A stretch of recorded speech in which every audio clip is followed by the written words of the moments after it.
Bro, cards? Bro, cards. How's it going? Welcome to the intro episode of Bro Cards. I am at Mook Bets on Twitter, aka Connor, with my brother Ryan. Say what's good, Ryan.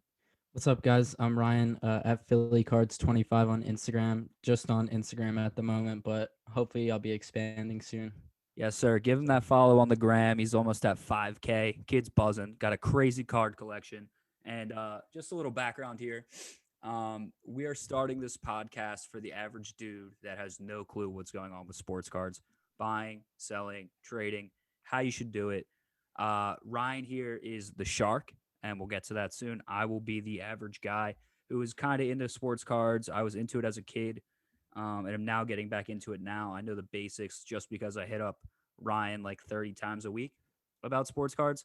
So yeah, Ryan, what are you gonna bring to the table? What's your deal on this pod? So I've been into sports cards since I was probably like 7 or 8 years old. Started opening up packs when my dad was taking me and Connor to the card shop. So kind of just stuck with that for a while.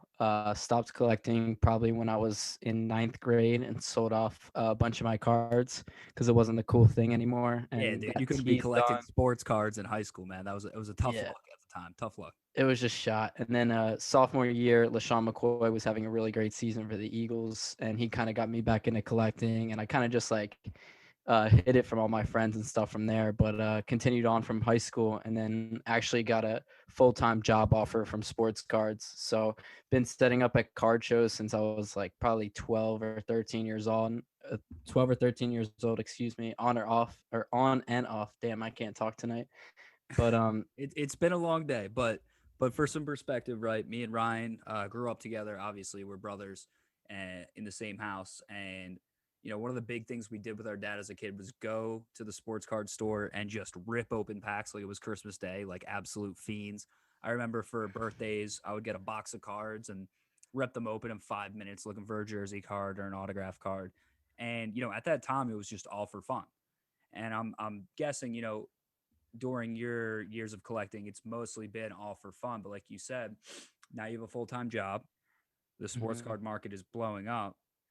So, what exactly is your job in sports cards right now? So I work for one of the bigger collectors on Instagram at Pristine MJ Sports. Shout out to Gary. He's my boss and my mentor pretty much. But I pretty much work for him and handle his eBay and PSA submissions, Beckett submissions, listing, whatever needs to get done. And then on my spare time, I do all my own work. So eBay listings, card shows, and just looking to pick up new stuff for the future and helping to keep So, growing this collection. Gary's the big dog. So you're kind of his, like you said, he's your mentor. You're helping him with his collection. As your 9 to 5, you guys are talking about who to buy, who to sell, etc. And PSA grading. We'll get into all that good stuff, all those details about what that actually means later. But you're still growing your collection on the side. So you have a 9 to 5, buying, selling, trading for this guy, where you learn and he learns from you. And then you have your own side collection that you've been growing since you were 7, 8 years old. So walk me through your collection. Like, when did you realize, like, hey, there's real money to be made in sports cards? Yeah, so it was probably my junior or senior year in high school. Sports cards were getting really not hot, but getting more attention, I would say. And I was just doing a bunch of card shows and flipping cards. And I think the moment that I realized that it was going to take off was PSA grading submissions. I mean, you could send like a 20 card grading submission to PSA, and each card you could buy for like $1 at a card show, grade it for $10, get it back, and it could be a $50 card by the time you got it back. So I literally got addicted to that chase and started sending a lot of my cards to grading. And how old were you And then? I was probably, I don't know, it's probably like a few years back when I started grading cards. It was probably like 18, 19 when I started grading consistently. And once you get that going, it's steady cash flow every month if you time it out right. So that mixed with trading up for bigger and bigger cards and also getting creative with ways to pay for my sports cards. So I'd make deals with people where I'd be like, I'll pay you $200 every Friday for 12 weeks for Damn. like a bigger card that I couldn't afford. It's like a student So loan, dude. yeah, so I was literally working at a restaurant 5 nights a week as a senior in high school, doing that, hustling card shows on the weekend, and I just got addicted to the grind. I think of collecting, Oh, and I got investing, I guess, in sports cards. So I pretty much just got addicted to the chase, and I still love doing it, and I hope to continue for a while.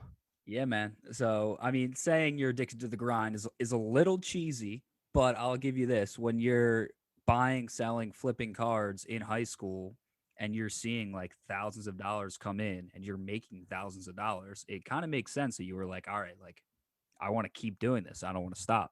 So, walk me through your first big deal and that was that deal, sorry, with Gary. Like what was that like? How'd you meet him? What was the trade, etc.? How So old I were think you? I was 17, and it was the season that Carson Wentz was having like an MVP season, and I was heavy on investing in him before the season just because I'm an Eagles fan. I'm a homer, and I thought he had a bunch of potential. And I ended up buying a card before the season for like $350 of Wentz, and my boss uh, at the time, he reached out to me on Instagram, and we made a local deal, and I got like a Tom Brady autograph and like a couple $100 in return, and it was like a $800 profit deal, and it was like amazing at the time. And we built like a connection from that point and always kept in touch. So he ended up offering me a job, and now I work for him full time. So the network that you can build in sports cards and the people that you meet, there's nothing like it, honestly. Everybody's kind of obviously like a sports nerd and loves stats and all that, but everybody also has like is like good at math, I guess, and likes keeping track of numbers and stuff like that. It's kind of just like the stock market, so it's cool. I like doing it, and the people in the hobby are amazing. Yeah, so it's crazy. Like you're 16, 17 years old in high school, like a little chump, and you're making a deal with Gary, who's literally a dude at the time, old enough to be your dad, for a Wentz card that's like $1,000. Like you're selling thousands of dollars worth of cards to a 50-year-old guy when you're in high school. It's a crazy start He to was your probably like collection. late 30s at the time. Oh, Don't do him whatever. dirty like that. Oh, sorry, Gary. Sorry, Gary. But yeah, you always say this to me. You're like, investing in cards, it's not a hobby anymore. It's an actual investment. And I always get this from you because I love to gamble. Sorry, mom and dad. I hope you're not listening to this. But betting versus investing. What do you always say to me and why do you always say Well, first off, you're absolutely terrible at betting. So I have to Get put out of that here, out dude. there, Follow especially fake when bets on I'm in the Twitter. room. It's really bad. I just always see him lose and like bitching at the TV. And I always tell him to just stop Well, because you're you can, mush, dude. You're absolute mush. You and A God are just mushing yeah. me out So here. you can just go down to zero like real quick in betting. But if you invest in a player, like say you invested like $500 on a player and he drops like a 40-point game, like that 500 could turn into 1,500 in one night, and it never really just goes down to zero. You can just keep kind of building on your money. If you put like say like 50 to $100 into the hobby like every single week for 52 weeks, you could see uh, at the year ends, like your collection is going to start going up in value, and you can kind of get creative with that. Trade up, sell cards, keep buying more. Like And there's there's just a so ton of much. strategies that, like you said, sell up, trade up. You can finance the cards. There's companies popping And up there's where you so can much stuff to actually. learn, and there's so many ways to make money in the hobby. Like all you have to do is just be active and consistent, like whether it be weekly or daily. Just like always be buying stuff. Because honestly, I haven't seen a sports card go down much in the past year or two, and I think we're just in the beginning stages of what this could potentially be. And that's why we're here. We want to give a simplified version of buying, selling, trading sports cards for the average guy. We'll obviously get into some detailed stuff later on, but the beginning episodes are going to be like very basic, very how do you do this? What should you do? What should you buy? What's PSA? All that good stuff. So we're going to start off slow and work our way into the technicalities of sports cards and also get into hustles and side hustles that aren't just sports cards because there's a lot of stuff blowing up right now that people don't know about. Um, but back to something I wanted to touch on. I was collecting sports cards with you throughout middle school and into the early days of high school. And one of my last buys or sells transactions that I ever made. I was sitting on Mike Trout cards and I was sitting on Harper cards. And this is like sophomore year of high school. And I remember you come into my room. You're like, yo, I'm going to a card show. Is there anything you want me to sell for you? Because I still had some cards at this time. And I had to choose between Harper and Trout, who I wanted to sell.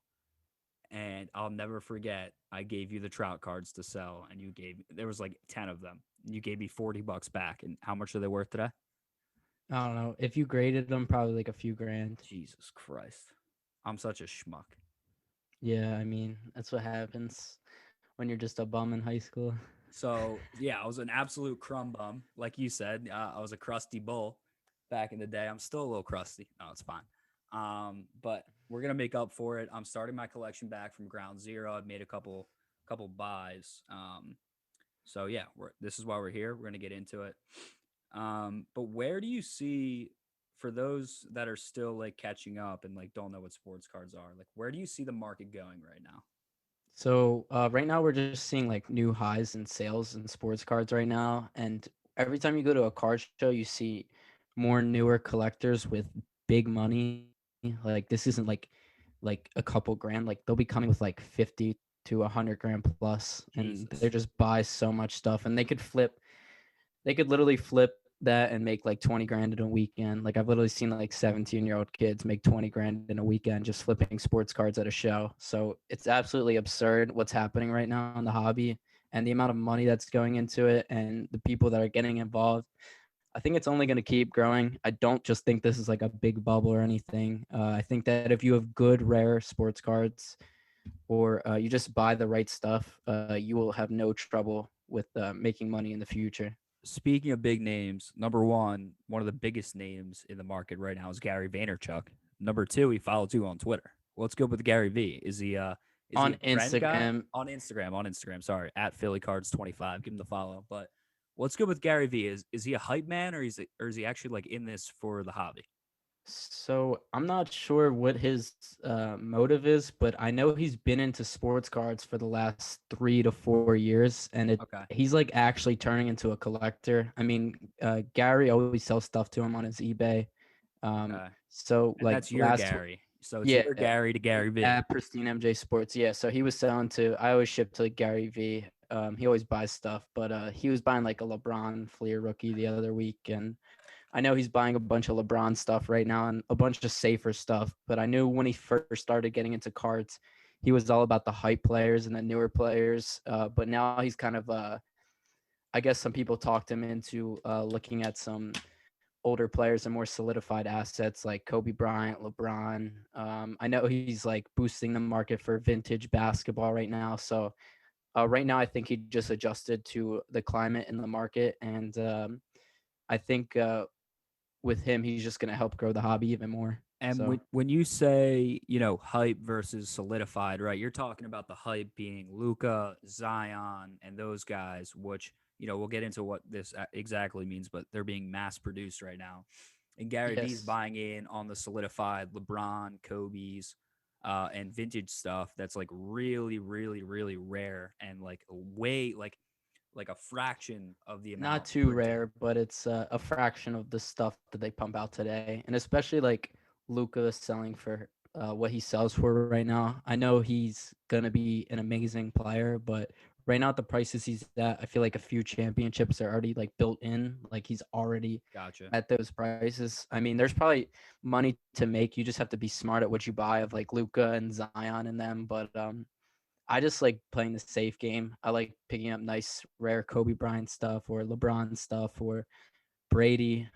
Brady just took a big jump in the market after winning that playoff game, even though he threw 3 picks in the So second half. that's something basic we can touch on like real quick, but we'll get into like actually like what moves the market in like further episodes. But you're saying like right, if Brady wins a playoff game, if Rodgers wins an MVP, if someone gets inducted to the Hall of Fame, a rookie starts popping off, that's when the card value skyrockets, right? Yeah, so performance is obviously the biggest part, but you can also kind of time investing by where you are in the season. Like football's not going to be as hot right now. The guys that aren't in the playoffs. Yep. So maybe now in the winter, it's the best time to start picking stuff up for the hype in August. So they don't even need to perform. You could just start picking up stuff now and plan to sell in August when people might have missed out. So there's a lot of fear of missing out buying in this industry. So And it's very cyclical, right? It's very economics 101, supply and demand, when the market's hot, exactly like you said, like now's the time to probably buy some guys that aren't in the playoffs for football that you think could pop off next year, and then maybe even sell when the season's about to start and they have all this hype behind them. yeah, exactly. But even Deshaun Watson stuff's gone up in the past few weeks. But I think it's just because he's going to get traded probably to a new market, and his stuff could really explode because the difference between Patrick Mahomes and Deshaun Watson stuff, they were the same rookie year, is really big right now. So I think the gap's going to close a little bit, but not like he's never going to touch Mahomes' prices, I don't think. But Yeah. they need to catch up a little bit. So before we wrap up, because I think this is a great start for the first pod, we're gonna keep the episode short and we're gonna pump out a few, episodes a week when it comes to like the beginner's guide that we're doing. Um, what is your, the biggest transaction you've made um, in cards? Like, are we talking like, you could buy a new car with just one card, or what kind of money are we talking here? But You don't have to discuss actual numbers, but yeah, I mean, the one Braun card you bought. I drive a Honda Accord right now, and I could be driving something way nicer. I'll just put Okay. it at that. Okay, so we won't say that, but that's a good comparison. Number one. Number two, explain how you financed the LeBron and like what the process was. Okay, so I just built up a large collection over time, and I ended up selling some of the bigger assets I had at the time. So I made my first big purchase. Don't need to go into details, but it was a 2003 SP Authentic LeBron James autograph BGS 9, and it's gone up quite a Mumbo bit over the jumbo. last. Yeah, so it's just a LeBron James rookie autograph in a high grade mint from Beckett. So but it's gone up quite a bit. It's probably tripled or quadrupled in the last year or so. So it was definitely a good investment, and I hope to just keep building on that. Yeah, and of course you never have to get into specifics. I know you're a humble kid, but I just kind of wanted to give, anyone that's listening to this an example of the actual returns that you can make with sports cards. Like it's not just a fad and that you hear people that are like, "Oh, I'm making this much money." It's like no, there's actual money coming into this hobby and people are making a killing right now. It's not like thousands; it's hundreds of thousands, and if not millions. I mean, Kevin Durant just invested in a sports card company, Yep, so and you it's said there's getting the Wall eye Street of a money lot coming of. in as well. Yeah, there's going to be Silicon Valley money coming in. Like I would not be surprised if this is going to. I would not be surprised if this card industry gets regulated within the next few years Yeah. because So there's so much money going around, and you know, with before that it gets comes regulated, regulations. yeah, with the regulations, it's going to be harder to make money. So this is why we're doing this pod now. You're going to learn how to buy, sell, trade, what you should be buying, all the beginner steps on bro cards. We're going to give you it in a, Ryan's the shark. I'll package it for the average bros. We'll get a hotline going for questions eventually. But yeah, I think that's all we wanted to touch on the first episode, Rye, unless you had anything else. No, You that's pretty much it. I look forward to making more episodes. Thank you guys for watching. If you're still with us, Yeah, for sure. And make sure to follow at Philly Cards 25 on Instagram. That's where we'll be posting there.